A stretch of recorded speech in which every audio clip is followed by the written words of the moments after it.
Muy bien, estimados hermanos, estamos viendo la palabra del Señor en Hechos capítulo 2 y vamos a retomar con el versículo 39. Pues estamos viendo aquí cómo Pedro sigue predicando y nosotros seguimos explorando en todo lo que se nos ha dicho de este sermón. El Espíritu Santo ha venido. Y por cierto, quiero que ustedes entiendan esto, ¿no? Porque el Espíritu ha sido derramado. Ellos han hablado en otros idiomas. Pero ¿saben una cosa? Eso pega muy fuerte a Israel. Porque particularmente Israel, que celebra todos los años Hanukkah. ¿Cuántos han visto la fiesta de la dedicación todos los años en diciembre? Aquí en nuestra área hay muchos judíos, ¿no? Se ven horas por todos lados y se hacen ceremonias, así como nosotros los cristianos tenemos ceremonias de prender con árboles, los judíos prenden su menora. Y son menoras grandes a veces que están ahí, en la calle US One, o en La Aventura, en otros lugares, ¿no? Aquí en Hollywood mismo, ¿no? En Miami Beach, exacto. Pues celebran una fiesta que se llama la fiesta de Hanukkah. Hanukkah significa la fiesta de la dedicación. Y celebraba el hecho de que Israel pues, había sido capturada por los paganos que habían prohibido el judaísmo, el hablar hebreo, de celebrar el judaísmo y adorar en el templo judío. Y lo que pasó fue que unos jovencitos realmente, un templo, un anciano que es sacerdote del templo de nombre de Matías, y sus hijos, ¿no? Entre ellos Simón, ¿no? Y Judas, no sé bien el nombre, ¿no? Pues son los que son una guerrilla, se van a las montañas y luego recuperan el templo y vencen a este ejército que se había apropiado del templo de Jerusalén, que por cierto había profanado el templo porque había echado sangre de cerdo en el altar sagrado de Dios, cuando la ley decía que el templo era inmundo. Entonces, cuando nosotros vemos a los apóstoles, no tienen los nombres de ellos. ¿Cómo se llama los apóstoles? Mateo, Juan. Juan era otro hijo de Mateo, Matías, el Macabeo. Este grupo de rebeldes que capturó el templo, por eso se llama la fiesta de la dedicación, porque volvieron a dedicar el templo, ¿se da cuenta? Y Judas fue el líder de ellos, así que Judas no es un nombre malo en Israel. Judas, no solamente que tiene el nombre de uno de las 12 tribus, ¿no? La tribu de Judá. Por cierto, Jesús es de dónde, la tribu de dónde? De Judá, ¿se da cuenta? Así que el nombre no es malo en Israel, ¿se da cuenta? Lo que pasó es que Judas Iscariote salió traidor, ¿sabes? Pero eso fue él. No es que el nombre es malo, el nombre es bueno en toda la historia de Israel. Y Judas Macabeo fue el líder que logró recuperar este templo. Pero los judíos habían creado una versión, hermanos. ¿Y sabe cuál era una versión a todo lo que era de las naciones? Porque ellos dijeron, quisieron quitarnos a nuestro Dios de Israel. Quisieron quitarnos el hebreo, quisieron quitarnos la Torah, ¿no? Pues había un sentimiento en la nación contra las naciones, ¿te das cuenta? Aún el día de hoy se sigue pensando de esa manera. Goyim significa alguien pagano, que no sirve al Dios de Israel, ¿se da cuenta? Al Dios verdadero, al Dios que creó los cielos y la tierra, ¿se da cuenta? Entonces imagínense cuando ellos escuchan a los discípulos ese día de Pentecostés hablando en otros idiomas. ¿Qué cree que fue el sentimiento general de los que estaban ahí en Jerusalén? ¿Sabe qué? Primero, claro, desconcierto, ¿no? Y asombro porque los escucharon hablar en otros idiomas cuando estos eran pescadores, ¿verdad? Como que tenían esta cultura, ya lo he dicho otras veces. Pero también una señal de desconcierto y una señal que para ellos era, si se quiere, peligrosa, porque no eran los paganos los que vinieron a invadir el templo, ¿se acuerdan?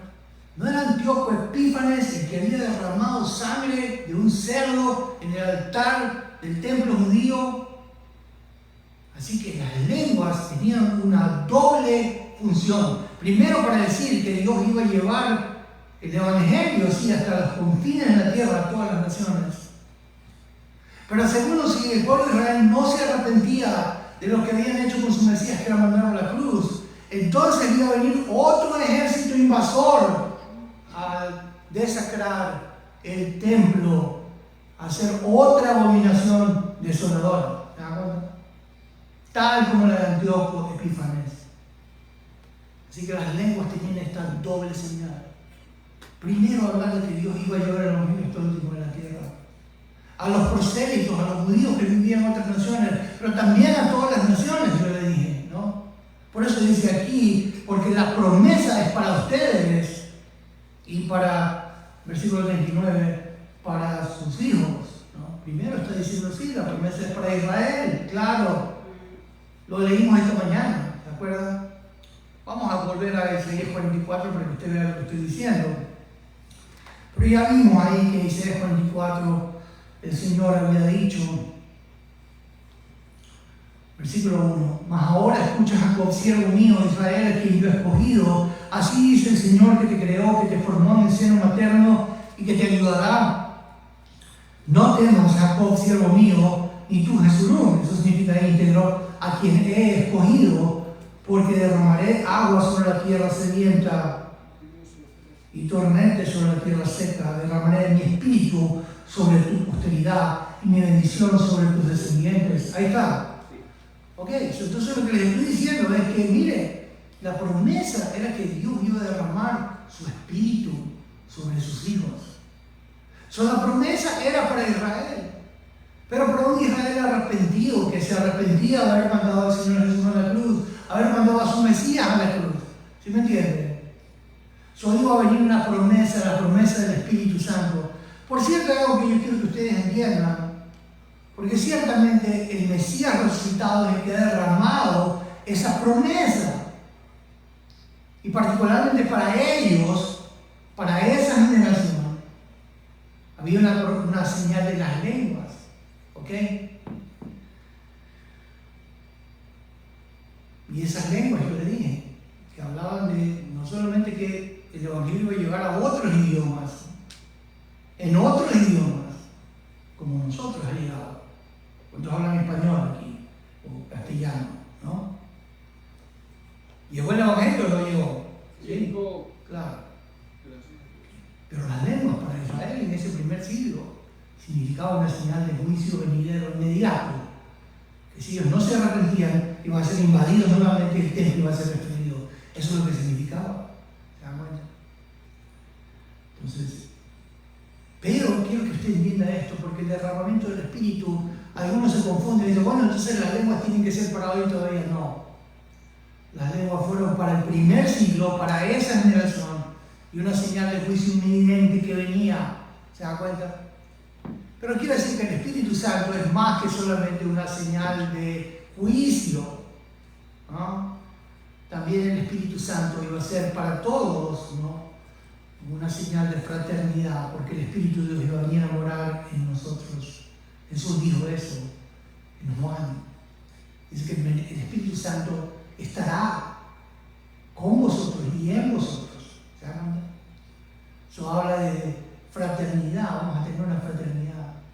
Pero también el Espíritu Santo iba a tener algo como lo que nosotros llamaríamos fruto, porque los creyentes que reciban el sello del Espíritu Santo, y eso en el momento de creer, ya hemos visto en Efesios 1, que en el momento que usted cree, usted es sellado con el Espíritu Santo, pero ahora puede moverse en ese Espíritu dando fruto. Es un fruto de mansedumbre, de benignidad, de buenas obras, de obediencia a la palabra de Dios. ¿Se dan cuenta? Pero también el Espíritu Santo iba a ser una manifestación de función, porque el Espíritu Santo iba a repartir dones.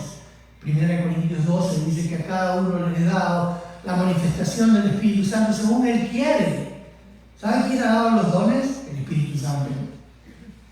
Usted no puede elegir los dones. Uno dice, bueno, yo puedo elegir los dones. No. Dios los reparte como Él quiere. Díganlo conmigo, como ¿quién quiere? Como Él quiere. ¿No? ¿Sabe cómo Dios lo va a usar a usted? Como Él quiere. No como usted quiere. Es como Él quiere. ¿Se dan cuenta? Pero hay que usarlo. Hay algunos que quieren el don del otro, ¿se dan cuenta? Pero no se olvidan de lo que le dieron a Él. Usted no necesita el don del otro, lo que necesita es usar lo que ya Dios le dio. ¿Se da cuenta? ¿Y cómo sé cuál es mi don? Bueno, haga todo lo que Dios le da en sus manos para hacer algo. Y lo que usted vea que Dios bendice, eso es el don. Y le voy a decir algo más. Le voy a decir qué pasa con ese don. Edifica al cuerpo de Cristo. Glorifica a Dios. Es algo que usted hace y que usted ni siquiera se va a contar, pero usted comienza a hacer esta cosa y la gente comienza a darse cuenta de que usted tiene esta capacidad. Y le van a decir a usted, oye, a mí me parece que tú tienes el don de esto. ¿Se da cuenta?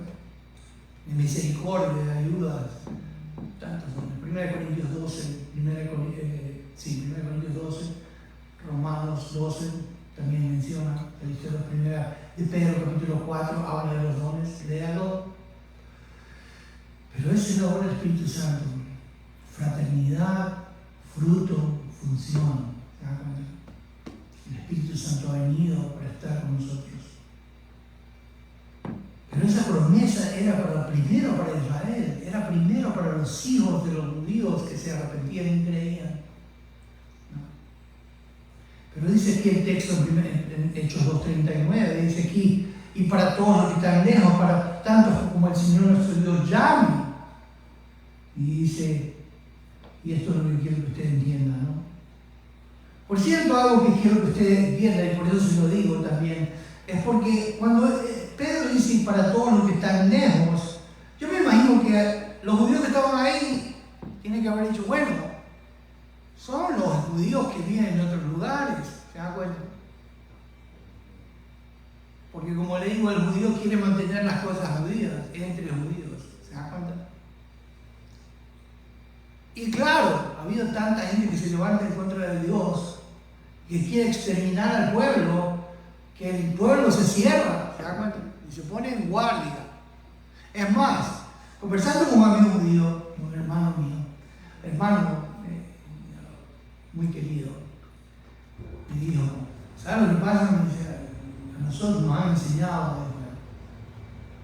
lo que pasa con los cristianos es que ellos tienen la hornilla prendida, pero está medio fuego nomás. Y así nos tratan a los judíos. No sabemos en qué momento nos van a subir todo el fuego, ¿no? Y nos queman.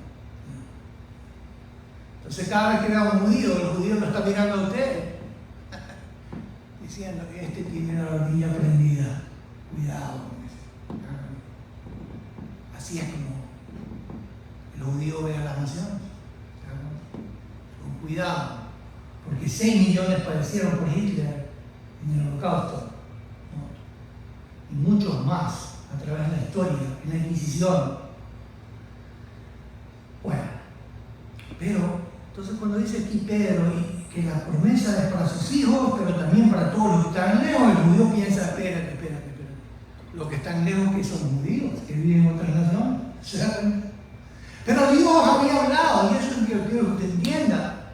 ¿Por qué el Evangelio va hasta lo último de la tierra? ¿No? ¿Por qué? Bueno, sí, porque el Señor Jesús lo dijo, pero además, porque había una promesa. Ve lo que dice Salmo 117.1. Salmo 117.1 dice así: alábenle al Señor, naciones todas, alábenle pueblos todos. Dice, Hallelujah Adonai, Kol Goyim, Shabehuhu Kol Haumim. Significa, alaben al Señor, naciones todas, alábenle pueblos todos. ¿Cuál es la promesa del Señor en el Antiguo Testamento? Que las naciones iban a venir también a adorarle. ¿Cómo iban a venir? Por medio de aquel que dijo, yo soy el camino, la verdad y la vida. viene al Padre si no es por María. No, Él no dijo así. Yo soy el camino, la verdad y la vida. Nadie viene al Padre si no es por mí, Jesús. Así que todos iban a venir. Los judíos iban a venir por medio de Él y las naciones iban a venir por medio de Él. Esa es la promesa de Dios. Cuando usted lee el libro de Romanos capítulo 15, versículos 9, versículo 12, Romanos 15, 9 al 12, vea lo que dice ahí rápidamente.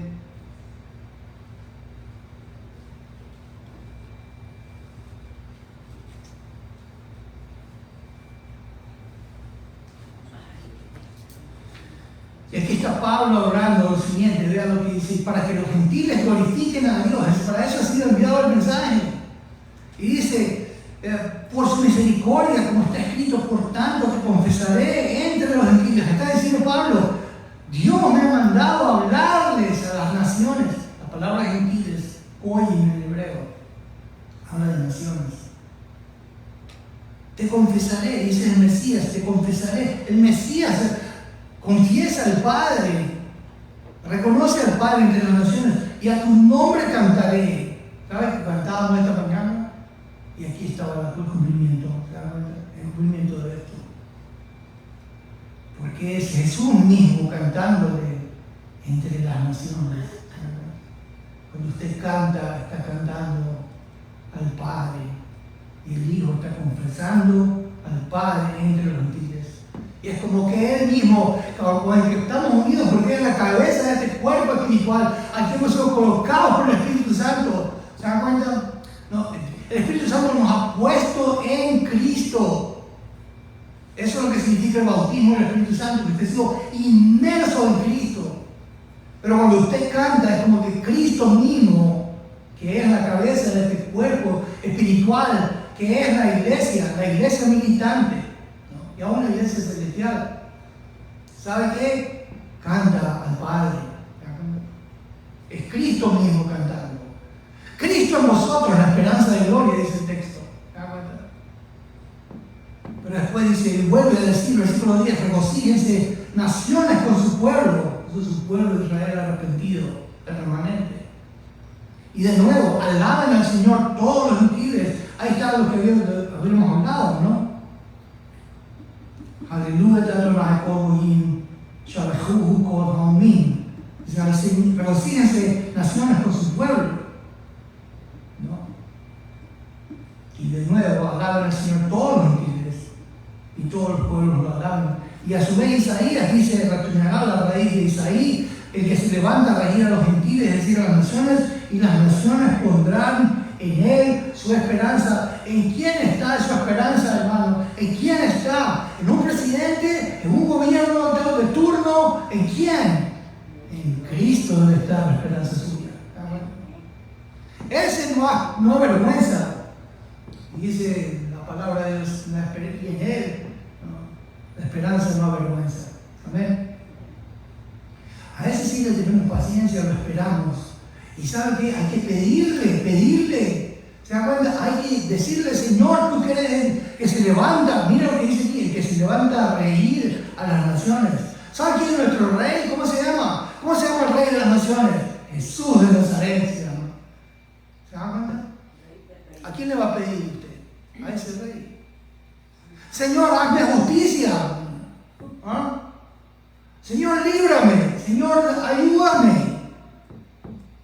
Ayúdame. Tú has prometido que vas a ayudar, Señor, a tu pueblo. Ayúdame. Amén. ¿A quién le voy a pedir ayuda, hermanos? ¿Ah?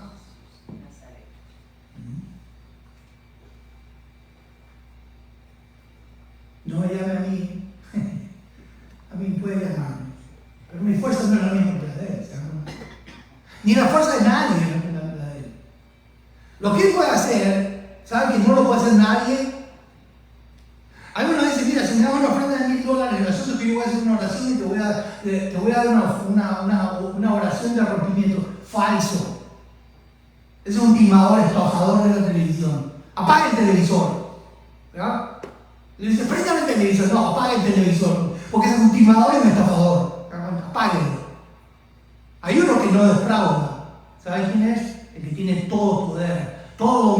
toda autoridad me ha sido dada en el cielo y la tierra. Ese tiene poder para regir a las naciones. ¿Se acuerdan? Y cuando Él cierra, nadie puede abrir. Y cuando Él abre, nadie puede cerrar. ¿Se acuerdan? Y cuando Él abre el camino por el mar, como el mar rojo, ¿se da cuenta? El pueblo camina en seco, porque tiene todo poder, toda autoridad que le ha sido dada en el cielo y la tierra. A Él es que lo busca, ¿se da cuenta? A Él es que todos le pedimos, ¿no? ¿Se da cuenta? Ya, pero vamos a Hechos capítulo 2:39. Entonces la promesa es para los hijos, para todos los que están lejos, esos son los gentiles también. Pero después dice que a los tantos como el Señor nuestro Dios llame. Y aquí se alegran los arminianos. Acuérdense, yo estaba hablando en esta semana acerca de justamente lo que vaya. Alguien dijo, un profesor, ¿no? Trató de inferir de que los bautistas aquí en América son solamente los bautistas arminianos. ¿Se dan cuenta? Entonces algunos se quieren llamar bautistas tradicionales. Y yo le contestaría, tradicionalmente arminianos. ¿Se dan cuenta? Porque los bautistas aquí en América, desde 1845, que se fundó la Convención Bautista del Sur, estaba compuesto por los bautistas que existían en Londres. Y en Londres había bautistas que eran arminianos, que por cierto eran unas pocas congregaciones, ¿no? Y los bautistas que estaban con la Reforma, los bautistas particulares. ¿Por qué particulares? Porque creían en que Dios salvaba con particularidad. Los bautistas arminianos decían que Dios salvaba a todo el mundo y que el hombre era libre para elegir a Dios cuando quiera le daba la gana, replicando lo mismo que decía el hereje Pelagio y replicando lo mismo que decía Erasmo, el humanista. ¿Se da cuenta? Y así andan algunos diciendo, y quieren decir que ellos son los únicos bautistas que existen, o los mejores bautistas. Todos los bautistas decíamos que había que hacer inmersión. En eso estamos de acuerdo. Pero ¿saben que algunos bautistas éramos particulares? Como Charles Spurgeon. ¿Se dan cuenta? Que no queríamos ser presbiterianos porque los presbiterianos bautizan niños. Y nosotros decimos, no hay ninguna evidencia en todo el Nuevo Testamento de un bautismo de infantes. Y si usted tiene una Biblia de R.C. Sproul esta mañana, la Biblia de R.C. Sproul, en el capítulo 2, versículo 39, la nota, léala, pero ellos insisten, R.C. Sproul insiste en que el bautismo debe ser de infantes, porque es la promesa, dice aquí, que es para sus hijos. Eso es lo mismo que sostiene Matthew Barrett hoy día, ¿no? Que se fueron los anglicanos. Dice, se da cuenta aquí en el versículo 39, dice que la promesa del Espíritu Santo era para sus hijos. Y eso significa que así como los judíos tienen la circuncisión de los infantes el séptimo día, así también la señal del nuevo pacto es la señal del bautismo. Por eso los infantes tienen que ser bautizados. Ellos dicen porque eso significa que Dios salva por herencia, ¿no? Y solamente cuando un niño, no importa que el niño nazca, es bautizado, y solamente hasta que haya decisiones en la vida de él que demuestran que es un incrédulo, pues ya se sobreentiende que él ha sido parte del pueblo de fe, es parte del pueblo del pacto. ¿Qué piensan los presbiterianos? ¿Y por qué nosotros, como bautistas particulares, no somos presbiterianos? Porque ellos creen que el bautismo tiene que ser para infantes. Y nosotros decimos absolutamente no, porque primero no hay ninguna evidencia en el texto de que se bautizó ningún niño en la Biblia. No hay ningún infante en el Nuevo Testamento que fue bautizado. Todos fueron adultos. Era gente que confesó al Señor Jesucristo. Eso pasó con el Felipe y el eunuco. ¿Se acuerdan que se bautiza y entra a las aguas? Era un adulto. ¿Se dan cuenta? Y comenzando desde el mismo comienzo de Juan el Bautista, bautizaba adultos. ¿Se dan cuenta? Y el mismo Señor Jesús era un adulto. ¿Cuántos años tenía? 33 años, ¿no? Bueno, sí. Lo que quiero que usted entienda es que siempre el ejemplo del bautismo eran personas que eran conscientes, ¿no?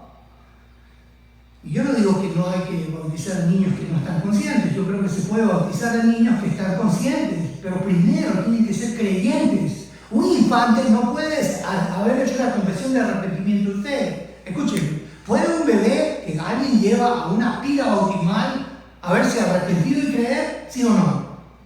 Dígamelo, ¿sí o no? No, yo quiero que esté bien convencido. ¿Puede un infante que usted lleva a la pila bautismal arrepentirse y creer? No tiene conciencia. No puede arrepentirse y creer. ¿Se dan cuenta? Y no se vale lo que dicen los católicos. Bueno, que los padrinos están ahí para darse de testigos por él.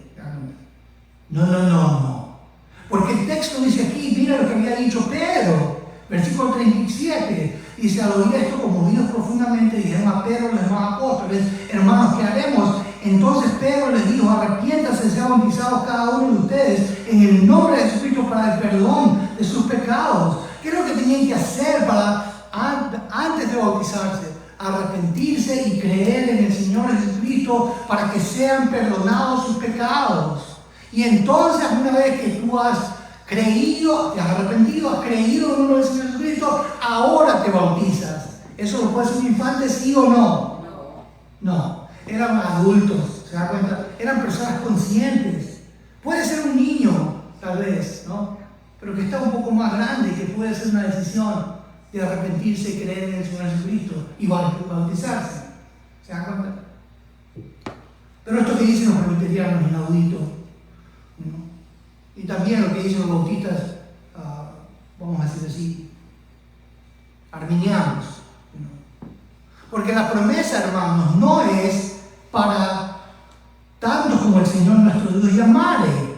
Porque algunos dicen, bueno, estos que el Señor llama es a todo el mundo, ¿no?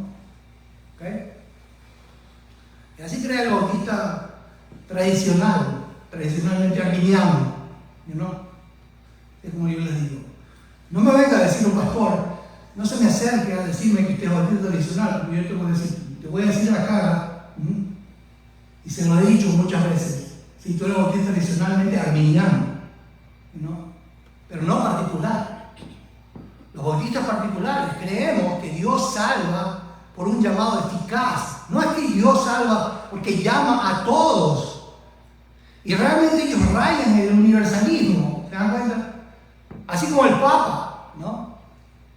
Francisco creía así, ¿no? Dios ha llamado a todos y nos va a salvar a todos, ¿verdad o no? No, el mismo pasaje que es el pasaje favorito de ellos, Juan 3:16, porque de tal manera amó Dios al mundo que ha dado su unigénito para que todo aquel que crea no se pierda, mas tenga vida eterna. Los desmiente, porque dice que el llamado es para todo aquel que en él cree, es el que no se pierde.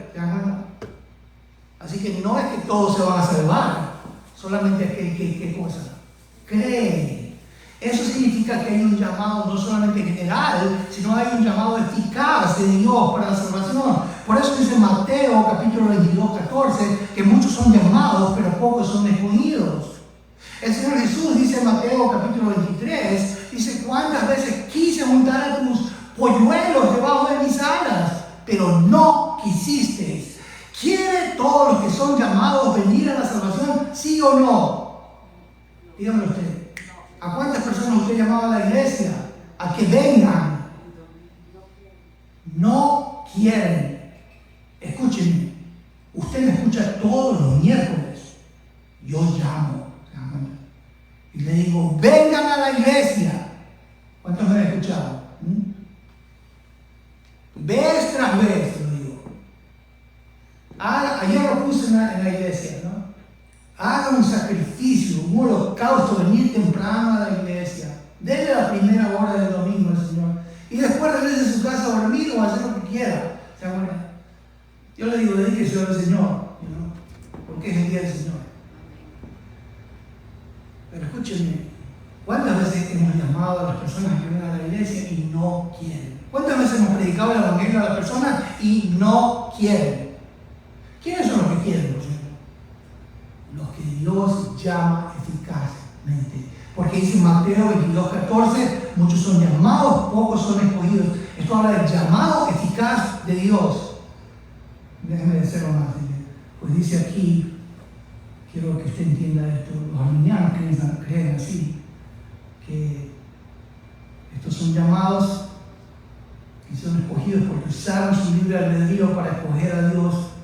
Ya les he dicho yo en otras ocasiones que es salvación por obras. No es que el hombre hace algo y por eso se salva. No, el hombre no quiere salvarse. ¿Se dan cuenta? ¿Cómo se va a salvar? Solamente cuando Dios lo llama. Y ese llamado es eficaz. Vean lo que dice Romanos 8:30 y terminamos. Ya me he pasado día el tiempo, pero quiero que vean. Romanos 8:30.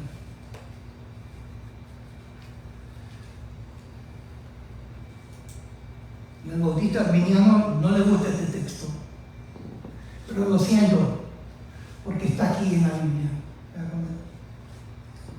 Los bautistas particulares lo hemos visto, y así lo vio Agustín, lo escribió el apóstol Pablo, y así todos los que creemos en la palabra de Dios lo respetamos. Dice aquí, a los que predestinó, eso está hablando de Dios, a los que predestinó, a estos también llamó. Ese llamado eficaz de Dios. ¿Te das cuenta? Eso significa que hay un llamado de Dios irresistible. ¿Por qué está usted aquí esta mañana? ¿Por qué aman al Señor Jesucristo? Dios te llamó eficazmente. Porque primero te conoció y te trazó un horizonte. Y dice aquí, a los que llamó, a estos también justificó. Porque además te dio arrepentimiento y te dio fe. Y a esto, para que creyeras tú y dijeras, yo creo en el Señor Jesucristo. Y después dice, a los que justificó, a esto también glorificó. Hay una cadena aquí. Dios te conoce, Dios te predestina, Dios te llama, Dios te justifica y luego te lleva a la gloria. Amén. Por eso dice que el texto, nuevamente, en Hechos, ¿no? Para tantos como el Señor nuestro Dios llama. La salvación del Señor, y Él llama a los que Él se ha propuesto salvar. ¿Sabe por qué usted le teme al Señor, ama al Señor Jesucristo? Porque Dios se propuso salvarlo. Amén. Démosle gloria por eso. Amén.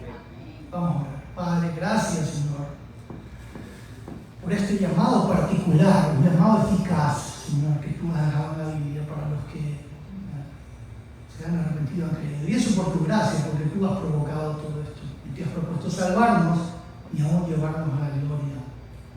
Gracias por tu plan, porque la promesa del Espíritu Santo es para el Israel arrepentido, que cree en el Mesías, y pues también para las naciones que se han arrepentido y creído en el Mesías Jesús.